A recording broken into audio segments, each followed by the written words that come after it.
हम लोग माधुर्य कादम्बनी के प्रथम अमृत वृष्टि को पढ़ रहे हैं और तीसरा सेक्शन है। इसमें सेक्शन रही है कि भक्ति हर तरह से स्वतंत्र है, और इसमें आज नवा विभाग है। इसमें डिस्कशन है मोक्ष की अपेक्षा भक्ति का श्रेष्ठत्व।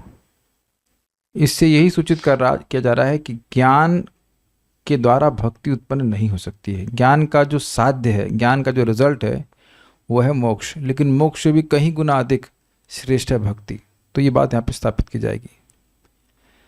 कोई अज्ञ व्यक्ति ही कहते हैं कि एकमात्र ज्ञान ही भक्ति का साधक है, परंतु ज्ञान का साध्य जो मुक्ति है उससे भी भक्ति का परमोत्कर्ष शास्त्रों में निर्णय किया गया है। जैसे कोई बस है तो वह एक स्टेशन तक जाती है, लेकिन जो स्टेशन उसके आगे है वहां तक पहुंचाने का कार्य वह बस कैसे कर सकती है? सीधी सी बात है। आपने देखा कोई टेम्पो वाला कहता भाई हम यहीं तक जा सकते हैं, तो अब जब वो पहले वाले स्टेशन पे रुक गया तो आगे आने वाले स्टेशन पे वो कैसे पहुंचा सकता है? तो भक्ति का स्टेशन मुक्ति के स्टेशन से बहुत आगे है। तो ज्ञान भक्ति को प्राप्त करने का साधक कैसे हो सकता है? क्योंकि मुक्ति के जो स्टेशन है, मुक्ति की अवस्था है, वो क्षमा कीजिएगा, हाँ, भक्ति की जो अवस्था है वह मुक्ति से कई गुना अधिक श्रेष्ठ है। ये बात यहाँ पे बोल रहे हैं। परंतु ज्ञान का साध्य जो मुक्ति है उससे भी भक्ति का परमोत्कर्ष शास्त्रों में निर्णय किया गया है। ये मन से नहीं कहा जा रहा है, अपितु शास्त्र का वचन है। श्रीमद् भागवत 5:6-18 में ऐसा कहा गया है कि मुक्तिम ददाति करहिचित स्मन भक्ति योगम। श्री हरि भले ही मुक्ति दे दें परंतु भक्ति योग कभी भी प्रदान नहीं करते। देखिए स्पष्ट बात है कि कभी भी प्रदान नहीं करते। ये बात को यथावत नहीं लेना पड़ेगा, क्योंकि अगर कभी प्रदान नहीं करते तो भक्ति को सर्वश्रेष्ठ साध्य के रूप में शास्त्र कहता है क्यों?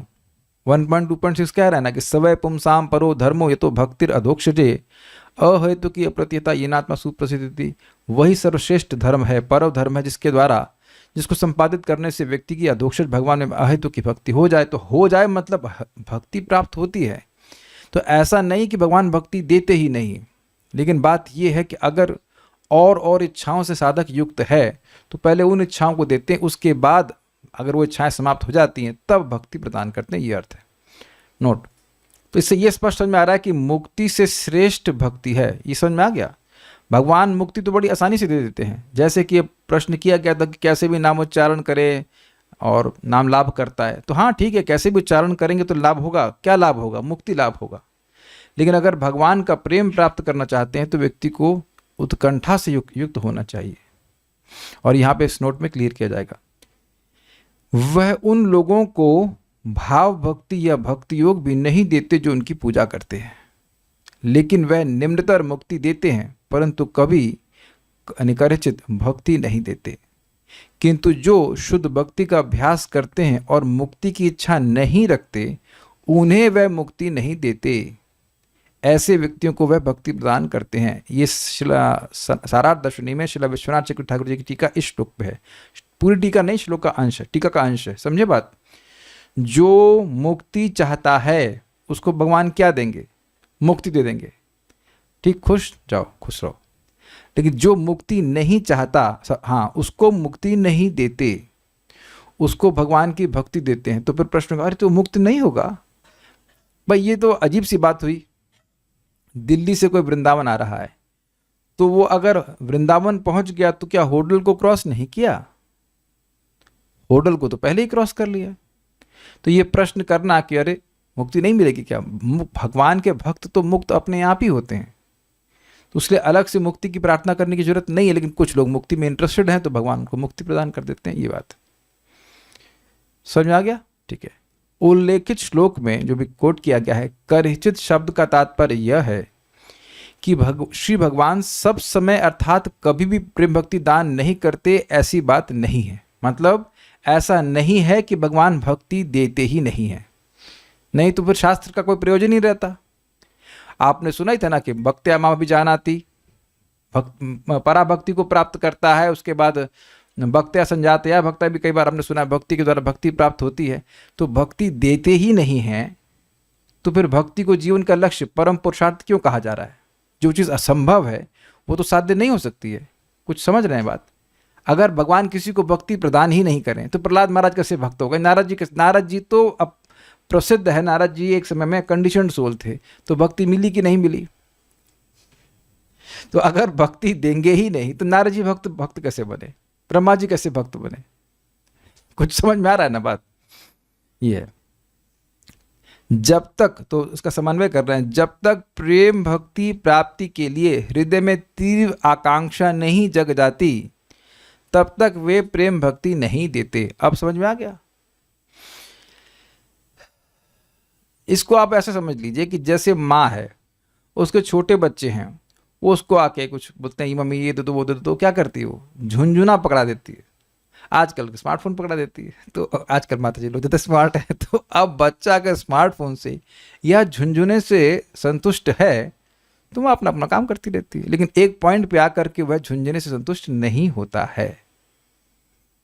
तो एक बार भाई, कई लोग सोचते हैं भाई जब भौतिक इच्छाओं से युक्त व्यक्ति है, क्या वो भक्ति प्राप्त करेगा वो कब जन्म में, किस जन्म में प्राप्त करेगा, वो भगवान जानते हैं। बट द पॉइंट इज, विचार कीजिए, can you do something about it? नहीं। आप भक्ति कर सकते हैं, इच्छाएं तो जब समाप्त होंगी तब समाप्त होंगी। अपने से इच्छा कहाँ समाप्त होती है? वो लोग बोलते मैं प्रॉमिस किया फिर टूट देते हैं, मैं प्रॉमिस करता फिर टूट जाता है। वो इच्छा है, जब तक हम बसे से भक्ति करते जाइए, भक्ति करने से वो इच्छाएं अपने आप ही नीरस लगती हैं। एक पॉइंट पे कड़वी लगने लग जाएंगी। जब कड़वी लगने लग जाएंगे तब आप उसका सेवन नहीं करेंगे। कल्याणपुर कान बंद कर लीजिएगा। कभी कोई सपना देखा है कि सपने में भी करेले का जूस पी रहा हो? कभी देखिए सपना आप? ईशा माता जी को सपने में आता है ना, हाँ बस वो करेले का जूस मेरे पास आ ही रहा था, मैं पी नहीं पा रही। ऐसा कभी कोई सपना नहीं आता। मैं सब्जी लेने जाता हूं, देखता हूं करेले के गुण के विचार करता हूं, टेस्ट ना ही ठीक है, आज रहने देते हैं। और नीम का पेड़ तो हमारे घर के सामने लगा है, नीम बैगन आज बनाएंगे। अब तब देख रहे हैं कि नीम जैसा किसी को अगर भोग कड़वे लगने लग जाए तो काहे मांगेगा? तो ये प्रश्न हुआ कि ये भोग हमको अच्छे क्यों लग रहे हैं? इसका भी उदाहरण आप जानते हैं, कोई सर्पणी है, कोई सर्प है, बेसिक सर्पणी को ले लीजिए, तो वो किसी को डस लेती है तो उसको जहर जब चढ़ जाता है तो मीठी चीज़ें लगती हैं कड़वी, और कड़वी चीज़ें लगती हैं मीठी। तो जब किसी औषध से वह धीरे धीरे वो जहर उतरेगा तब उसको कड़वी चीज़ें कड़वी लगने लग जाएंगी। ये है सीधे सीधा बात। अर्थात भक्त भजन कर रहा है, ये ठीक है, किंतु उनके हृदय में यदि कृष्ण सेवा के अतिरिक्त अन्य दूसरी कामनाएं भी रहती हैं अथवा उनका गंध भी रहता है, महक भी रहती है, तो भगवान उनको प्रेम दान नहीं करते हैं। इसका मतलब ये नहीं कि भक्ति नहीं करने देते हैं, भक्ति करते करते एक दिन वो गंध भी समाप्त हो जाती है। इसीलिए श्रीला श्रीधर स्वामी पाद कहते हैं कि भाई एक नाम से सारे पाप नष्ट हो जाते हैं। तब क्यों बार बार जप कर रहे हो? तो जो वासना है, जो गंध है भोग की, वह भी समाप्त करने के लिए ये बात बोलना। जितना अधिक उच्चारण करेंगे, जितना अभ्यास होगा, वैसे उसकी जो इच्छाएं वो समाप्त हो जाएंगी। इसलिए श्री कृष्णदास कविराज गोस्वामी ने श्री चैतन्य चरितामृत आदि होगा ना, आदि लीला 8.18 में लिखा है, कृष्ण यदि छूटे भक्ते भुक्ति मुक्ति दिया, कबू भक्ति ना देना राखी न लुकाइया। कृष्ण यदि भक्त को भुक्ति मुक्ति, मैंने भक्ति तो नहीं बोलते ना, भुक्ति मतलब भोग और मुक्ति मतलब मोक्ष, ये दे करके छूट जाता है, तब भक्ति नहीं देते हैं, उसको छुपा लेते हैं। यदि भजनशील भक्तों के हृदय में भुक्ति यानी भोग और मुक्ति की वासना रहती है, तब श्री कृष्ण उनको प्रेम भक्ति प्रदान नहीं करते हैं। ऐसे लोगों के निकट वे भक्ति को छिपा कर रखते हैं। अब आप ये बताइए कि ये सुनने से लाभ क्या होगा? लाभ यह है कि कुछ विवेक जागृत होगा। भोग इच्छा है, लेकिन अब भोग के लिए भजन ना करने की प्रेरणा या विवेक प्राप्त होता है। विवेक, डिस्क्रिमिनेशन। जैसे मान लीजिए किसी को डायबिटीज है, तो अब मीठा आ गया है, तो ऐसा नहीं है कि वह मीठा की इच्छा से रहित है, वो डायबिटीज हुई ही इसलिए क्योंकि मीठा बहुत खाया है। लेकिन अब उसका विवेक जागृत रहता है तो कहेगा हम मीठा नहीं खाएंगे क्योंकि इससे हमारा रोग बढ़ जाएगा। कैच कर रहे हैं ये बात?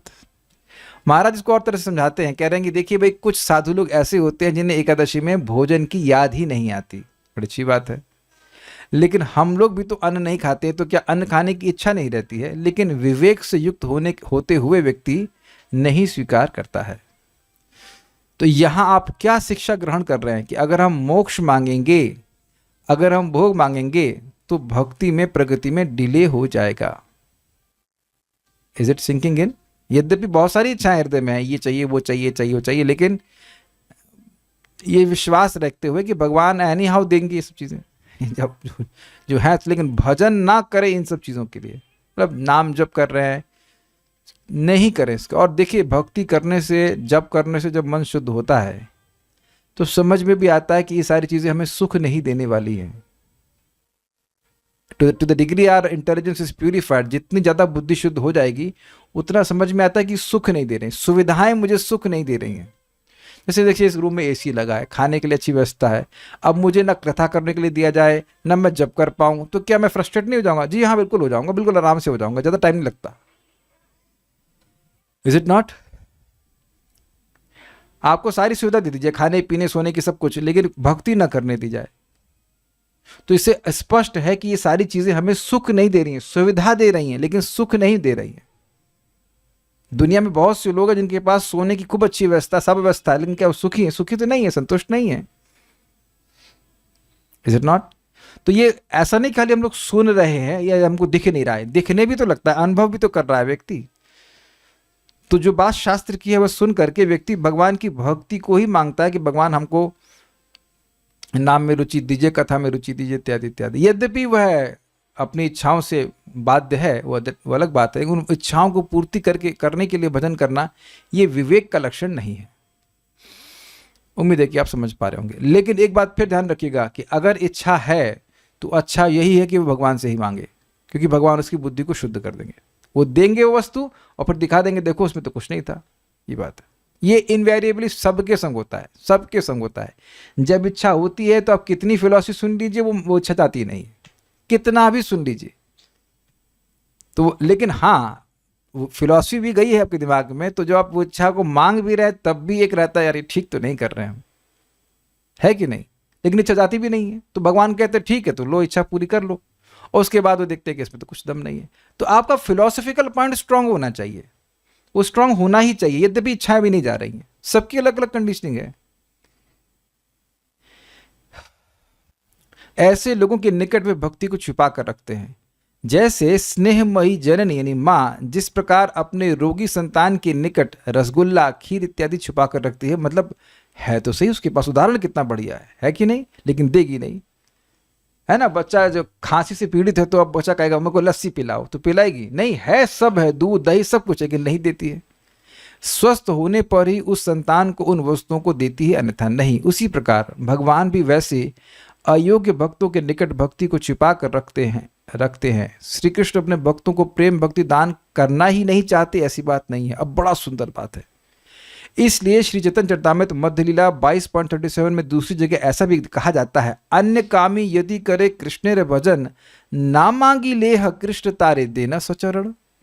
अन्य कामी, कोई व्यक्ति अन्य कामनाओं से कृष्ण का भजन कर रहा है, यदि कर रहा है भजन कृष्ण का, ना मांगी लेह कृष्ण, वह कृष्ण के चरण को मांगता नहीं है फिर भी कृष्ण देते हैं। तो अब देखिए विरोधाभास हो गया कि नहीं? एक तरफ इसी ग्रंथ में कह रहे हैं कि कोई अगर भक्ति और मुक्ति से संतुष्ट हो जाता है तो कृष्ण भक्ति नहीं देते हैं, और इधर कह रहे हैं कि अब कुछ अन्य मांग रहा है, भोग मांग रहा है, मोक्ष मांग रहा है, भगवान को नहीं मांग रहा है, फिर भी भगवान देते हैं। ये तो दो बात हो गई। तो अब इससे तो लग रहा है कि भगवान अपना चरण देना चाहते हैं, अपनी भक्ति देना चाहते हैं। और पिछले वाले में था आदि लीला में बोल रहे हैं नहीं देना चाहते, मध्य लीला में बोल रहे हैं देना चाहते। एक बात बोलो देना चाहते हो कि नहीं देना चाहते हो? अर्थात अच्छा मैं प्रश्न करूं उसी उदाहरण से, क्या माँ अपने बच्चे को मिष्ठान आदि देना चाहती है कि नहीं देना चाहती? देना चाहती है, लेकिन वो योग्यता की प्रतीक्षा कर रही है, और वह योग्य भी खुद ही बनाएगी। माँ ही तो दवा देती, सब कुछ करती है, तो उसे ठीक हो जाता है बच्चा, तो फिर वो देती है। उसी प्रकार से भगवान अगर भक्त साधना करता रहता है भक्ति करता रहता है तो भगवान स्वयं उसकी बुद्धि को शुद्ध कर देते हैं, तो फिर उसे बातें मांगना बंद कर देता है और फिर भगवान भक्ति देते हैं, जो कि वह उनकी इच्छा है भी। अर्थात अन्य कामनाओं को रखने वाले भी यदि कृष्ण का भजन करते हैं तो उनके नहीं मांगने पर भी श्री कृष्ण अपने श्री चरणों की सेवा उन्हें प्रदान करते हैं। कोई कोई ऐसा समझ सकते हैं कि यदि श्री कृष्ण भक्त को भोक्ति मुक्ति देकर छुटकारा पा लेते हैं तब कभी भी प्रेम भक्ति प्रदान नहीं करते, क्योंकि श्री कृष्ण प्रेम भक्ति के वशीभूत हो जाते हैं। मतलब कुछ लोग ऐसा सोचेंगे भगवान इसलिए नहीं देते कि भाई भक्ति दे देंगे तो उसके वश में हो जाएंगे तो बड़ी गड़बड़ हो जाएगी, वो तो सर्वतंत्र स्वतंत्र हैं और किसी को भक्ति प्रदान कर दिया तो वो तो उसके वश में हो जाएंगे, इसलिए नहीं देते। लेकिन ये अंडरस्टैंडिंग गलत है। क्यों? देखिए, उनके मतानुसार भक्त वशता श्री कृष्ण के लिए कष्टकर है। भक्त वशता मतलब भक्त के वश में हो जाने का जो गुण श्री कृष्ण का है वह कष्टकर है। अब ये बात गलत है, क्योंकि भागवतम में जब 10.8 है ना, जिसमें दामोदर लीला होती है, वो भगवान को बांध दे देती है माता यशोदा, तो पूरे जगत में भगवान इस बात को प्रसिद्ध किए कि देखो मैं कैसे अपने भक्तों के वश में हो जाता हूँ, तो तुम मेरे ऐसे भक्त बनो। तो अगर ये दुर्गुण होता, ये कृष्ण के लिए कष्टकर होता, तो ऐसी लीला संपादित करके भगवान दिखाते ही क्यों? किंतु प्रेम भक्ति श्री कृष्ण की हिलादनी शक्ति की वृत्ति होने से श्री कृष्ण स्वयं अपने स्वरूप आनंद की अपेक्षा भी उससे परमानंद प्राप्त करते हैं। मतलब ये जो प्रेम भक्ति है ये भगवान की हिलादनी शक्ति की वृत्ति है, आनंद देने वाली। तो अब कोई भक्त भगवान को बांध रहा है अपने प्रेम के कारण, तो उससे भगवान को सुख मिलता है। ऐसा नहीं कि भगवान दुखी हो जाते हैं। भक्तों के प्रेम के वश जब भगवान हो जाते हैं तो उन्हें अच्छा लगता है। इसको एग्जाम्पल समझिए, कई बार हमने चर्चा कर चुके हैं। विंस्टन चर्चिल नाम के व्यक्ति हुए थे, वो वर्ल्ड वॉर 2 में, भक्त लोग उदाहरण देते हैं, तो वो बड़े काइंड ऑफ शक्तिशाली व्यक्ति थे, ब्रिटेन के प्राइम मिनिस्टर थे। लेकिन एक बार एक मीटिंग के लिए व्यक्ति कोई आए, वो अंदर कुछ बिजी थे, तो बोले अभी रुकिए, वो थोड़ा व्यस्त हैं, मीटिंग चल रही। तो कहीं इतना समय हो गया, कौन सी मीटिंग में व्यस्त हैं? तो वो की होल जो होता उससे वे देखे कि कर क्या रहे। तो देखा कि वो जो उनका पोता था उसको अपनी पीठ पे बिठा लिए और वो घोड़ा बने हुए हैं और वो कह रहा है चल मेरे घोड़े टिक टिक टिक।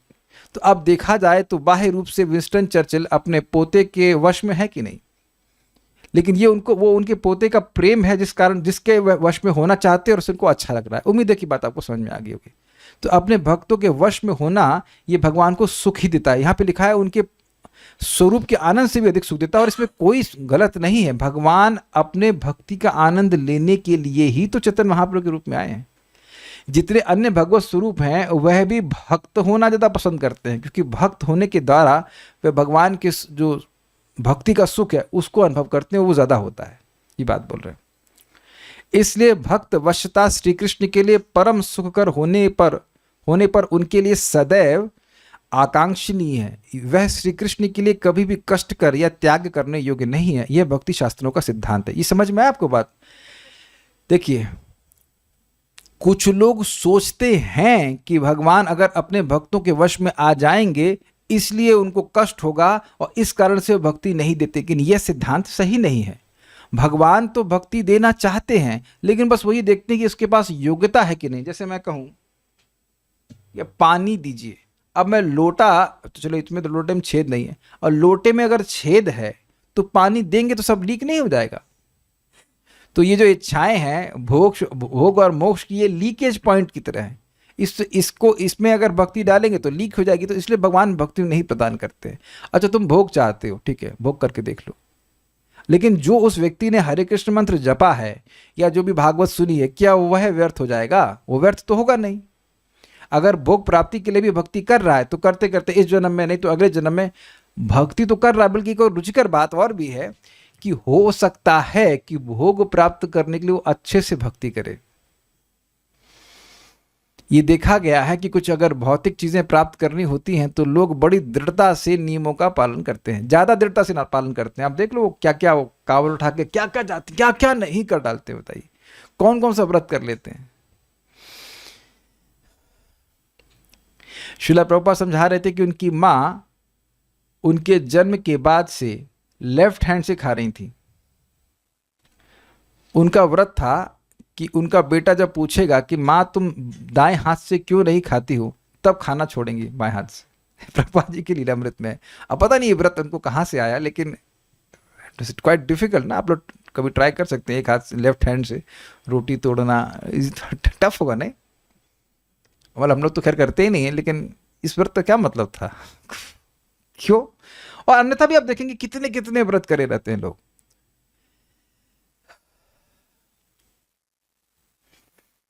तो अब उसने जो जप किया, भगवान को प्रणाम किया, सब किया, तो उसकी वो जो नाम जप है, जो प्रणाम है, वह तो नष्ट नहीं हुआ, और उसके द्वारा भगवान के संपर्क भी उसको प्राप्त हुआ।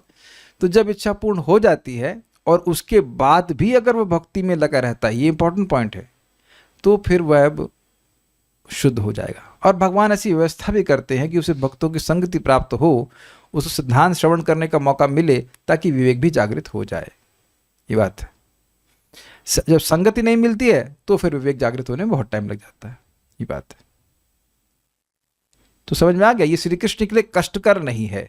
अच्छा, एक और बात है कि जब आप भक्तों का प्रेमपूर्ण बर्ताव देखते हैं भगवान से, तब और बात समझ में आती है कि अरे ये तो बड़ा अच्छा चीज़ है, ये तो प्राप्त किया जाना चाहिए, छोटी छोटी चीज़ें मांगने से क्या मिल रहा है, तो आ जाता है बात समझ में। तो ऐसा नहीं है कि भगवान भक्ति नहीं प्रदान करना चाहते हैं। चलिए, बात इतना सारा डिस्कशन तो हो गया। डिस्कशन का पॉइंट क्या था? पॉइंट ये था कि मुक्ति बड़ा आसान है भगवान के लिए देना, लेकिन भक्ति को देने से पहले भगवान कई बार सोचते हैं। तो यानी भक्ति जो है वो मुक्ति से श्रेष्ठ फल है, ये बात सिद्धांत बताई जा रही है। इसके लिए इतना सब बड़ा डिस्कशन हुआ। और भी कहा गया है कि यहाँ पे श्री परिषद के श्रील सुखदेव गोस्वामी का को वचन है, इसको कहा जा रहा है। मेरे पीछे बोली, बहुत सुंदर श्लोक है।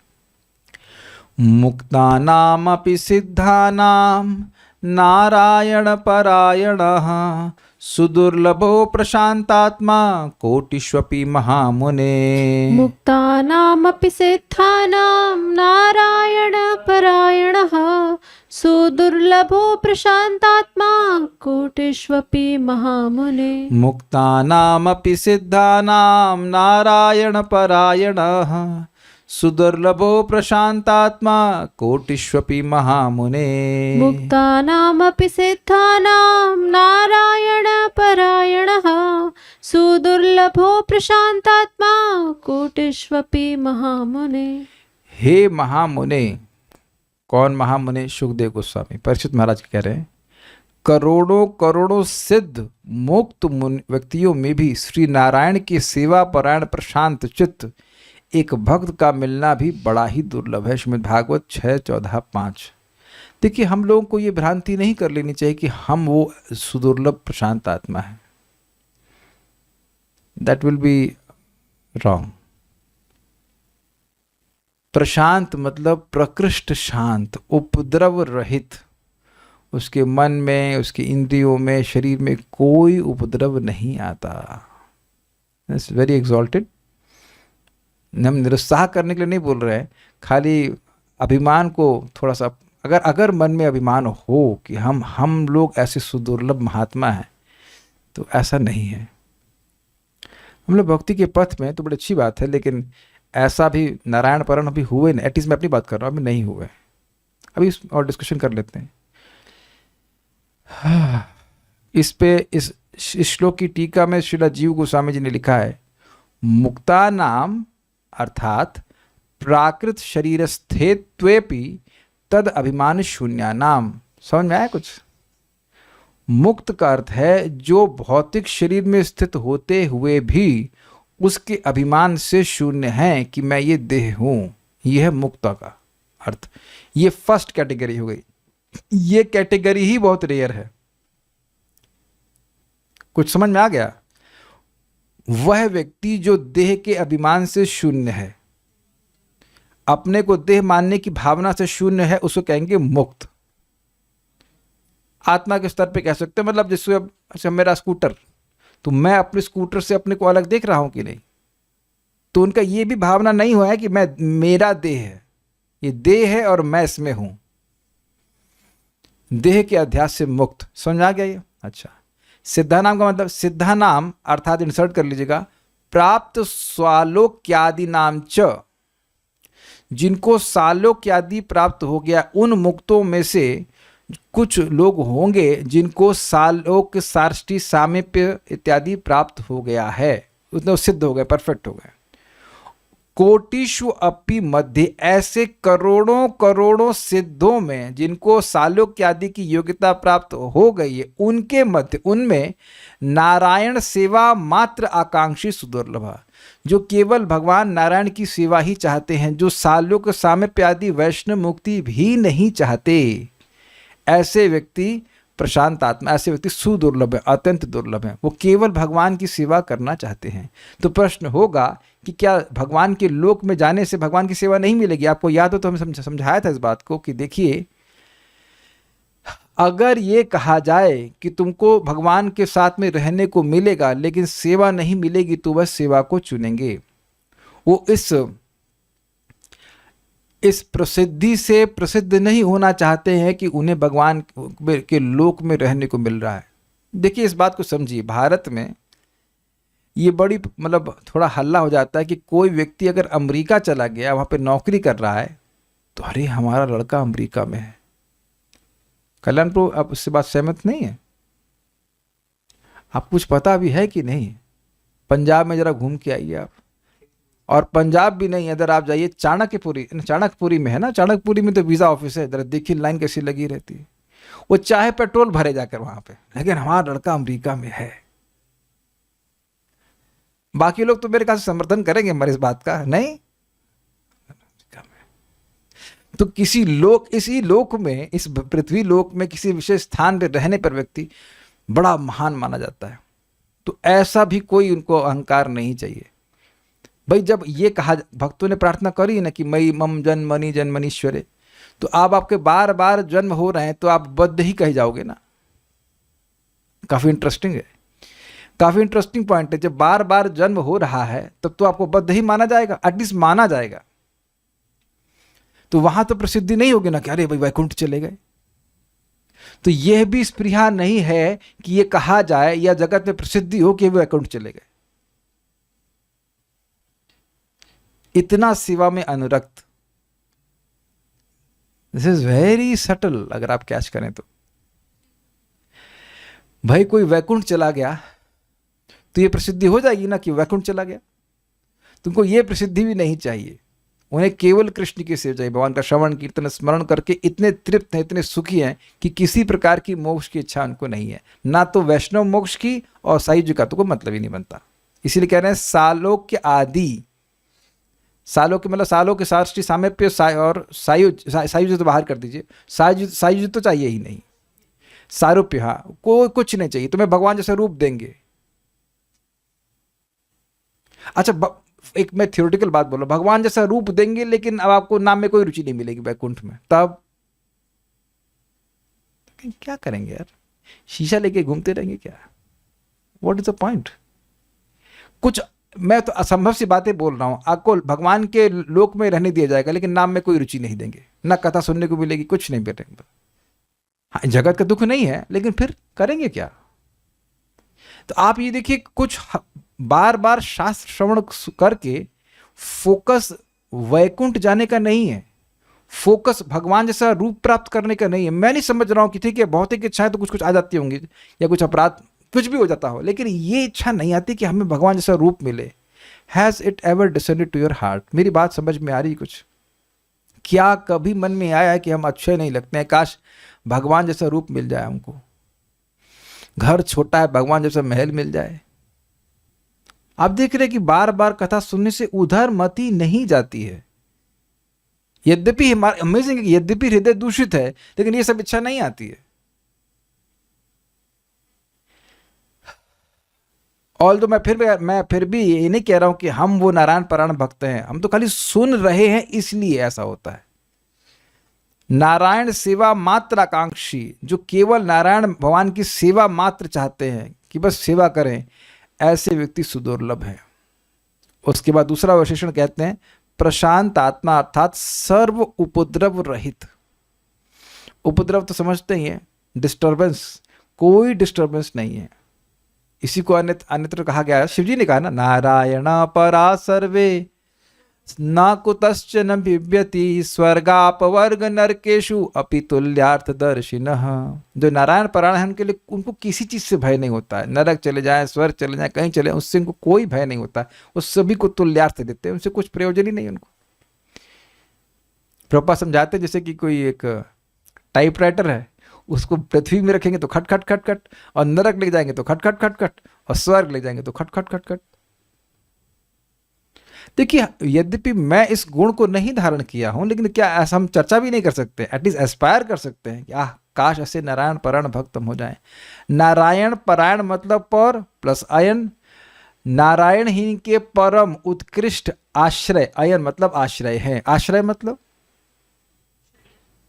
हाँ बहुत देर से आ गया, उत्तर आ गया, चलिए उत्तर आ गया तो कम से कम माइक पे बोल पाएंगे। आश्रय मतलब, हाँ, जहाँ हमारे दुख की निवृत्ति और सुख की प्राप्ति। Very good, simple. ये सब चीजें बार बार याद करनी पड़ेंगी कि हाँ भाई आश्रय का मतलब क्या है। तो सर्व उपद्रव रहित, ये सब है। इसका हिंदी पढ़ दूंगा, आसानी होगी। वैसे टीकाएं पढ़ना इतना मुश्किल नहीं है, कुछ टीकाएं तो इजी होती हैं। मुक्ता नाम अर्थात प्राकृत शरीर में स्थित होते हुए भी उसके प्रति अभिमान से शून्य, अर्थात भोग भावना से रहित। सिद्धा नाम अर्थात जिनको सालों की आदि सिद्धि प्राप्त है, ऐसे करोड़ों सिद्धों के मध्य नारायण की सेवा मात्र की इच्छा करने वाला सुदुर्लभ होता है। प्रशांतात्मा अर्थात हर प्रकार के उपद्रव से रहित। तो स्पष्ट हो रहा है कि मुक्ति से कहीं अधिक श्रेष्ठ भक्ति है। ये समझ में आ गया? पहली बात तो मुक्त बहुत रेयर होता है, उन लाखों करोड़ों मुक्तों में से कोई सिद्ध होता है, और उन करोड़ों करोड़ों सिद्धों में से कोई भगवान का भक्त होता है। तब इसको देख करके निराशा हो जाती है, अरे हमको भक्ति कैसे प्राप्त होगी? जी हाँ, होगी, लगे रहिए। मांडवली नहीं कर, मांडवली बोलते हैं, क्या बोलते हैं, कौन, समझौता नहीं करना है। लगे रहिए, भक्ति में लगे रहिए। कब तक नहीं देंगे? चलिए हम भी देखते हैं कब तक नहीं देंगे। लगे रहिए, लगे रहिए, लगे रहिए। इस प्रकार के अनेक वचन शास्त्र में मिलते हैं, जिनसे ज्ञान से भक्ति का उत्कर्ष अथवा ज्ञान के परम फल मुक्ति से भी भक्ति का परम उत्कर्ष प्रतिपादित होता है। तो इस प्रकार के दो श्लोक पे कोट किए गए हैं, और इसे सिद्धांत स्थापित किया जा रहा है कि मुक्ति से कहीं अधिक श्रेष्ठ भक्ति है। तो ज्ञान भक्ति का कारण नहीं हो सकता है। कुछ पॉइंट है, प्रसिद्धि की बात नहीं है, बट सामीप्य तो से तो भगवान के पास रह सकते हैं ना। हमारा वो लड़का जो है ना, हमारे चाचा का लड़का, वो प्राइम मिनिस्टर के साथ चलता है। तो इस तरह की भावना भी नहीं है। यद्यपि आचार्यगण कहते हैं कि अगर भगवान की सेवा मिले तो भक्त सामीप्य स्वीकार कर लेते हैं, ये लिखा है। लेकिन पॉइंट इज, अपने दुख की निवृत्ति के लिए वैकुंठ की प्राप्ति वो नहीं करना चाहते। हमको मुक्ति नहीं चाहिए, हमको भक्ति चाहिए। That is the point. देखिए, एक बात आप समझ लीजिए, इस जीवन में आप वाकई एनालिसिस करेंगे तो दुख आता है खराब संबंधों की वजह से, और सुख होता है अच्छे संबंधों की वजह से। कोई विरोध हो तो बताइएगा।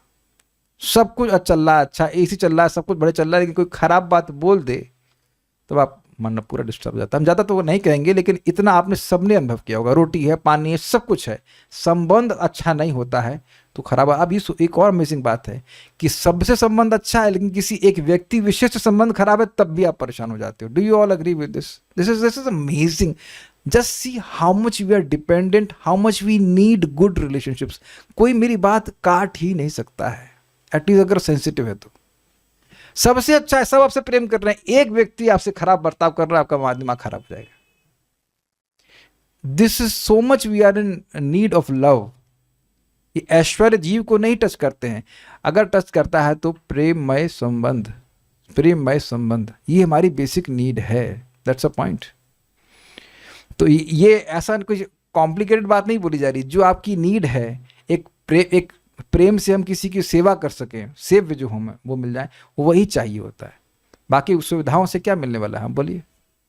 हरे कृष्ण प्रभु जी। प्रभु जी, जैसे हमने सुना है कि भगवान को प्रणाम करने से भगवान मुक्ति दे देते, तो ये जो यहाँ पे जो मुक्ति लिखा है वही वाला मुक्ति है? यस। लेकिन पॉइंट क्या है कि भगवान को प्रणाम करके मुक्ति मांग रहे हैं तो भगवान को तो नहीं मांग रहे ना। भगवान को प्रणाम करना भक्ति है, और ऐसा करके व्यक्ति भक्ति मांगे तो अच्छी बात है। और मुक्ति मांग रहा है तो विवेक नहीं है, बहुत सस्ते में भगवान को छोड़ दे रहा है। ये बात है। अरे इतना दाम लेकर के, एक बार इनसे मंगवाया था हमने, क्या मंगवाया था, ऐशगार्ड मंगवाया था, कुछ तो मंगवाया था, जो दो दाम उससे कई गुना अधिक लेके आ गया। हमने कहा यार वही चीज़ के लिए इतना पेमेंट क्यों किए, कुछ तो मंगवाया था आपसे, तरबूज मंगाया था, कुछ तो था, ये इतना एक्सपर्ट नहीं है। तो जो एक्सपर्ट आदमी है वो अच्छी वस्तु को कम दाम में ले लेगा। तो जब भगवान तुलसी और जल से ही बिक जाते हैं तो भगवान को मांगना चाहिए ना। देखिए एक एक पॉइंट पर पकड़िए। आप सायुज में टंग, आप नहीं, मतलब कोई व्यक्ति सायुज में टंग गया, ब्रह्मज्योति में लीन हो गया, तो उसे मिला क्या, तो कभी भी सेवा करने का मौका नहीं मिला। सो प्रेममय संबंध ही मांगना चाहिए। हाँ, और प्रभु जी यहाँ लिखा है कि मुक्तानाम अर्थात प्राकृत शरीर में स्थित होते हुए भी उसके प्रति अभिमान से शून्य।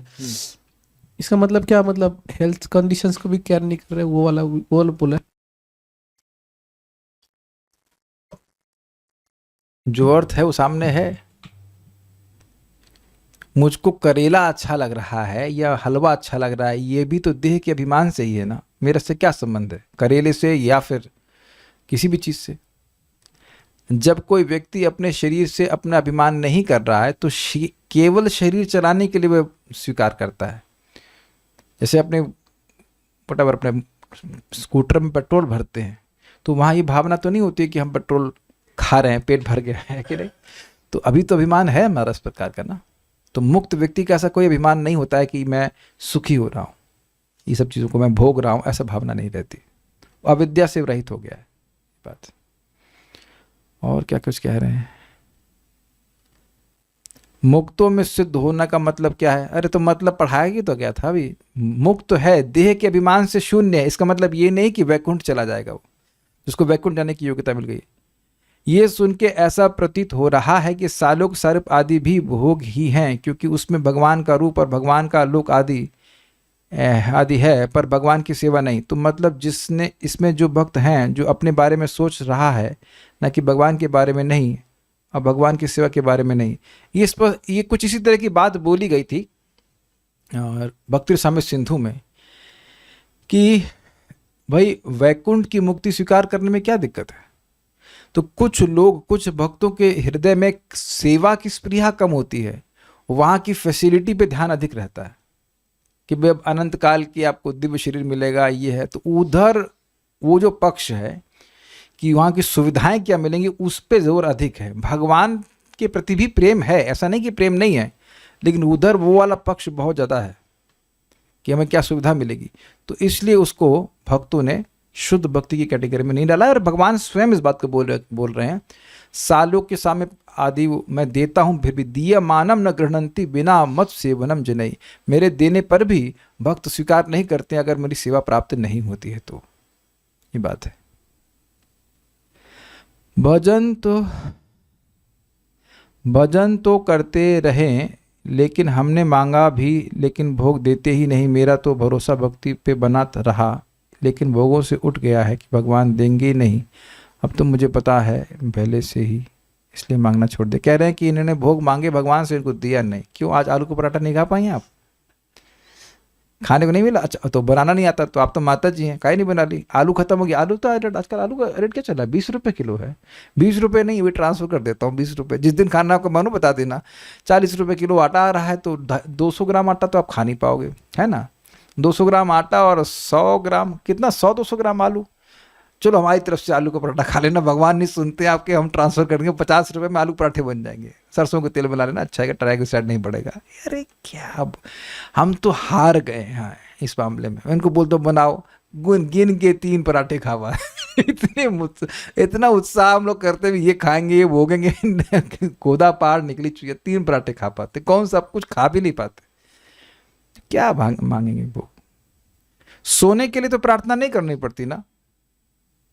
कुछ बातें हैं जो मैं आपको उत्तर टेलीग्राम पे दूंगा, अभी नहीं दे सकता, ठीक है। I want say in public. Devotees take care of body for भक्ति। हाँ ठीक है, तो बताइए आपको भगवान से धन मांगते हैं पर उस धन से भगवान की सेवा करना चाहते हैं, तो ये मांगना सही ही है ना। बिल्कुल गलत है। पैसे वैसे मत मांगा करो, पैसे अपने आप आ जाते हैं। आप ही बताइए कि आप क्या इतने मायक को खराब लगते हैं कि आपको तुरंत जानी देगी। क्या इतना आपका विवेक नहीं है?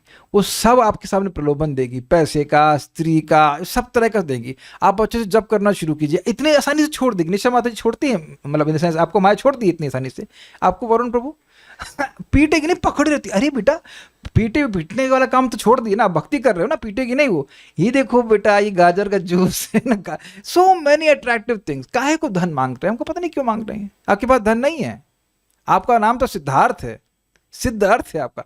देखिए, मैं धन भगवान से, भगवान की सेवा के लिए नहीं मांगता हूं। पता है क्यों? क्योंकि मुझे पता है कि मैं मांगने लग गया तो काफी चांस ये कि मैं उनकी सेवा के लिए उपयोग नहीं करूं। जो धन आता है उसको भगवान की सेवा में लगा दूं, यही बहुत बड़ी बात है। धन बहुत खतरनाक चीज है, बहुत खतरनाक चीज है। तो आप मांगना चालू करेंगे तो जो वो भगवान तो दे देंगे, लेकिन फिर प्रश्न हो कि कितना आप भगवान की सेवा में लगा रहे हैं। तो जितना मिल रहा है उसमें संतुष्ट रहिए, भगवान की भक्ति कीजिए। ज्यादा धन आने से एकदम डिस्टर्ब होता है। अगर मान लीजिए कोई कह दे, कोई एस्ट्रोलॉजर को कह दे, अरे भैया 2 महीने बाद आपके घर में चोरी होने वाली है, तो अगर आपके पास पैसे होंगे तभी डरोगे ना, नहीं होंगे तो हो तो ठीक है, ले जाओ भाई, क्या है बार।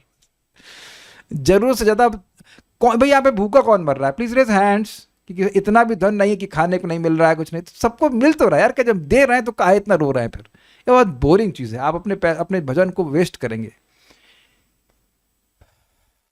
कभी आप सूर्य से कहते हैं कि बल्ब देना ताकि हम आपको प्रकाश दे सके। I mean this is all stupid. जो लोग इस तरह से भागे हैं वो भक्ति से छूट ही जाते हैं बहुत बार।